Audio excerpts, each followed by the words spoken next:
Hey there, I'm Dan, the self-proclaimed Lonely Rocker. Welcome to this episode of QCC. That's questions, comments, concerns as far as you're concerned.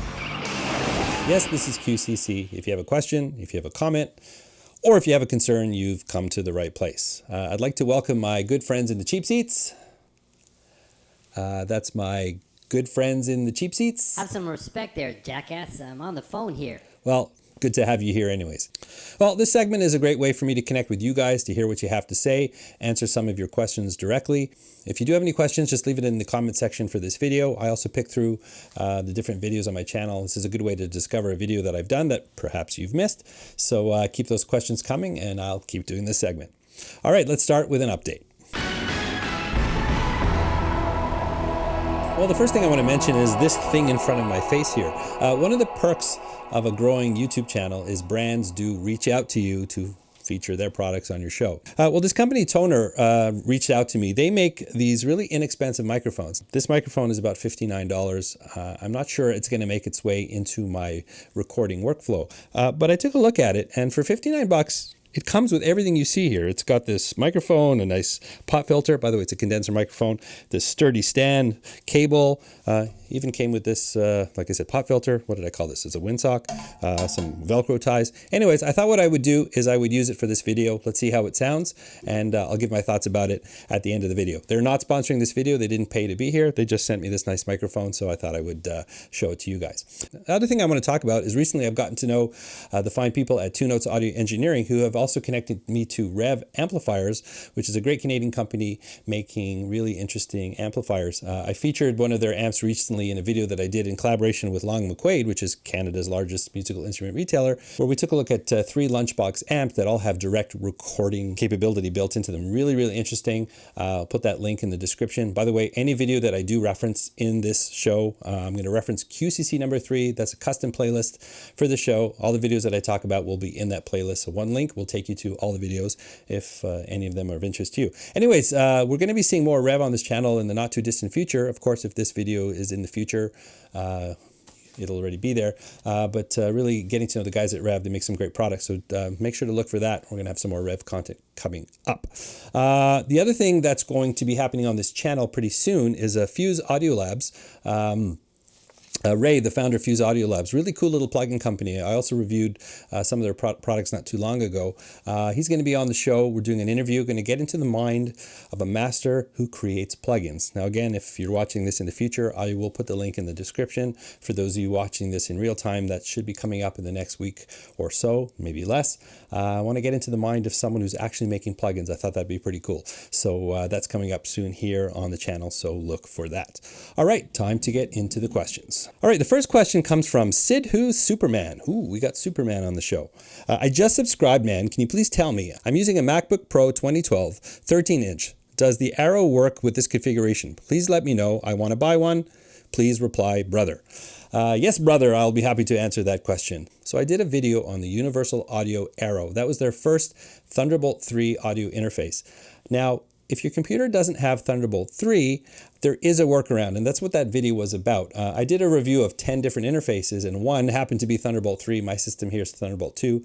I figured out a workaround, and I ended up doing a video on how to connect a Thunderbolt 3 audio interface to a computer that only has a Thunderbolt 2 connection. The biggest problem is power. Thunderbolt 3 is bus powered. That means it gets its power from the Thunderbolt connection. Thunderbolt 2 is not bus powered. So if you've got a Thunderbolt 2 interface, you'll notice you've got a plug, you got to plug into the wall. That's how it gets its power. So just using a Thunderbolt 3 to Thunderbolt 2 converter, it's not going to work because your Arrow is not going to have any power. So the workaround was I got a Thunderbolt 3 dock. So I took the Arrow, I plugged it into the dock that gave it its power. Then I used the Thunderbolt 3 to Thunderbolt 2 conversion cable to plug that into the computer. So you got the power, you got the data connection, it worked. But it's not supported by Universal Audio. It works sometimes. Some of the feedback I've been getting on that video is some people are having great success with it. Some people are just having a lot of problems. It's not supported. Now, I don't recommend you go buy a Thunderbolt 3 interface if you have a Thunderbolt 2 equipped computer. It's risky. It may give you problems. There's a lot of Thunderbolt 2 options as well as USB. I made that video because some people had a reason to hook up an Aero to their system. Perhaps they're sharing a unit, a friend's using. Who knows? It is possible, but you're going to add about $400 to the cost, even though the Aero is the most inexpensive interface that UA has to offer, but you're going to add another $400 in cost just to make that work. So I really don't recommend, if you're buying a new interface and you don't have a Thunderbolt 3 port on your computer, stick to what you've got and don't make it complicated. So the next question comes from Gigi. We have a Gigi in the family. I'm not sure this is the same Gigi. Gigi, what is an air gap when talking about bass traps? So that relates to my Panels 2.0 video where I showed my better bass traps and acoustic panels. Air gap is simply the space between the panel and the wall. When you're installing your panels, whether it be regular panels on your walls or bass traps in the corner, you want to leave a space back there because it's part of the absorption properties of an acoustic panel. The sound is going to pass through the panel. It's got air to pass through before it hits the wall and bounces back. So sound will slow down in that air gap, and anything that bounces back has the possibility of being absorbed by the same panel on the way back. This is why I don't recommend putting a hard back on your panels, because the sound is going to go through, it's going to bounce off that hard backing and come right back through the panel. But if you offset it off the wall a little bit, the sound will pass through the panel. What's not absorbed will pass through the panel. It still has to travel through some air before it hits the wall and ultimately bounces back again. So it should be able to catch a few more frequencies as it leaves the panel before it comes back through. So an air gap is simply the space between your panel and the wall. Always install your panels off the wall a little bit. They will be the most effective that way. So the next comment comes from David Andrews. Came here from HRSZ or HRSZ, depending where you are in the world. That's my good friends at the Home Recording Studio Zone on Facebook. Ricky T. Brown and the crew over there got a great home recording forum there on Facebook. I've been there now for a while. A lot of great conversations. It's a growing group. It's sort of taking over from this other group that had this really anal asshole running the group. A lot of people are migrating over to this group. A lot of friendly people there. If you've got questions, especially if you're growing a home studio, got a lot of people there that are just willing to answer questions and engage in conversations. So I just wanted to shout out to my good friends at the Home Recording Studio Zone. And David Andrews, thanks for the mention, and thanks for joining the Lonely Rocker here on YouTube. So my friends in the cheap seats, I never ask you, do you have any questions? Yeah, does your mother have any kids that actually have a real job? Brilliant. All right, let's get on to another question. Actually, this is not a question. This is a Fastest Subber Award. K-Raid 80, subscribed in less than 1 minute. I think that's a bit of a record. Just waiting to see if anyone watching this video wants to beat that record. All right, the next question relates to the review I did on Icon Pro Audio's Qcon Pro G2. That's a pretty awesome DAW controller. I've got it here in my studio. Master One said, amazing video, man. Thanks so much. Quick question. Does this have track follow? Been searching for this for months, can't seem to find anything. So track follow, I guess what he's asking is, does the DAW controller follow what you do in your DAW and vice versa? And the answer to that question is absolutely yes, it does. The beauty of a DAW controller that has motorized faders is that they follow whatever you do. So if you're in your DAW and you just click one of your tracks, it automatically will find it on the DAW controller. If you move the fader in your software, you're going to see that fader move at the same time and vice versa. And that's the advantage of having a DAW controller with motorized faders. There are controllers that don't have motorized faders. So if you move the volume up and then you move to another track and you come back, let's say you're using that same fader for a different track, the fader is already in the wrong position. It's got to reset. So with motorized faders, it follows you, and it follows one way, it follows the other way. So it's a really handy way to mix. It's updating on the fly in real time, and it's a really cool feature. If you've never used one, it's definitely worth checking it out. Well, it seems once again I've got a disgruntled viewer. Mr. You Were Born to Swing with Guitar, I think that name says a lot. Bro, this video could have been better, but I think you should do it again, really. These may seem like complaints, but you're just hearing secrets to grow your channel. Everything is too dark, at least bright enough for us to see, even though you try to make it seem like night, but that is not necessary. Mr. Bro, I've got a little advice for you. Now, take a look at this. You see that? That's called a brightness knob. Every monitor has one. Now, if you just nudge it up a little bit, hey, there I am. The next question, comment, concern, we'll figure out what it is in a second, comes from Niche Tun. Cool tune. Oh, this is about the Fuse Audio Labs review that I did. I mentioned Fuse off the top.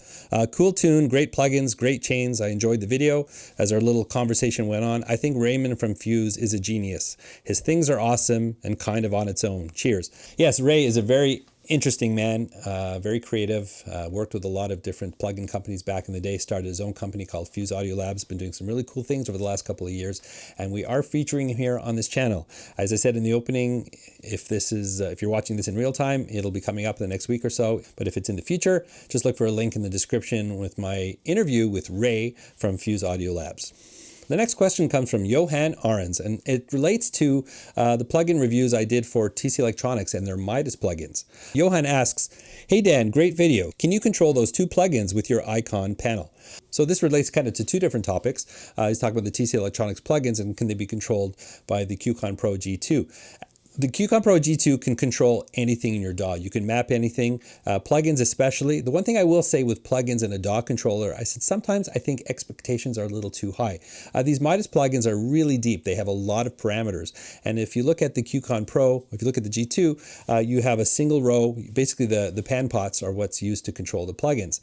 Some plugins have a lot of parameters. That means you got to menu down deep into different pages to find the parameters that you want. Now, I want you to think about a real studio. When you've got a console, you're not controlling your outboard gear with your console. And sometimes the expectation that the DAW controller is going to do everything effectively, it's just not fair to put that expectation on the DAW controller. Now, I use the controller for faders, for panning, just having hands-on mixing, and even simple plugins, compressors and EQs especially.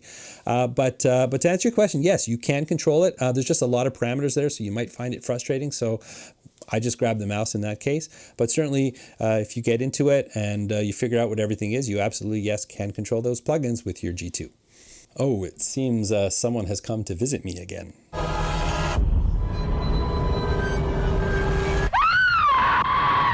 Yes, it seems my wife Jenny is here once again. She has infiltrated my comments with some wisdom or some question that she wants, or I don't know what she wants. Let's look at the question. That avatar was harsh. At the risk of seeing that again, here it is again, and again, I have another question. How can someone with a home studio keep it organized and tidy for maximum efficiency? All right, guys, I think we got an opportunity here. Okay, that's an easy question to answer. If I only had like one of everything, like one guitar and, one piece of outboard gear and one pedal, they just really have nowhere to go. They just kind of get mixed up and end up all over the floor. The secret to keeping a clean home studio is more gear. You have more guitars, more pedals, more outboard gears, more controllers, more speakers, more cables. You can now group those things together and you actually have a way to organize them, instead of just having them randomly around the room. So the secret to keeping a home studio tidy, I hate to say it, it's more gear. Thanks for the question. And now we have arrived at the last question. We have a question here from Ahmed Hassan, and this relates to my mini panels video. These are the acoustic panels I did that are just a little bit smaller. Ahmed wrote, "Man, this was the most useful video I've seen on YouTube. Thank you so much. When you put these panels, the one you did you see any fibers around or was it just perfect?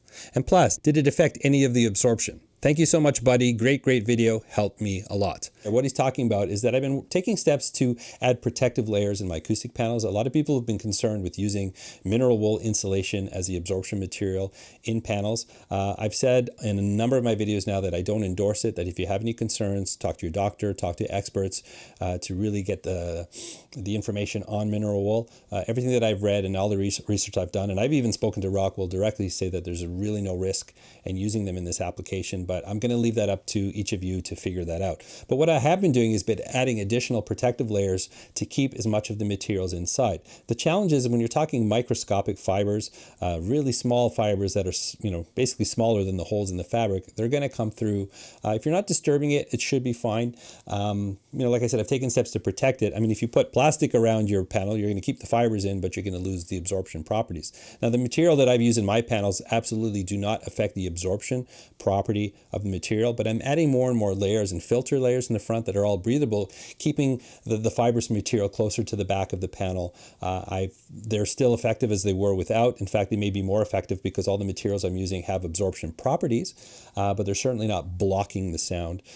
Front and back, you want it to be breathable. breathable. So they perform really well, but in terms of microscopic fibers or anything smaller than the eye can see, I really couldn't tell you. Again, if you have any concerns about any of the materials that you're using in your panels, I highly recommend you speak to a professional. Please don't take your advice from me. I'm just showing you how to build them. That's all.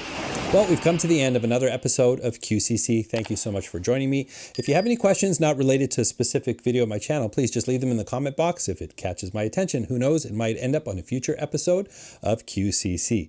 Thanks to my friends in the cheap seats for hanging in there. Best sleep I've had in weeks there, buddy. Oh, that's typical.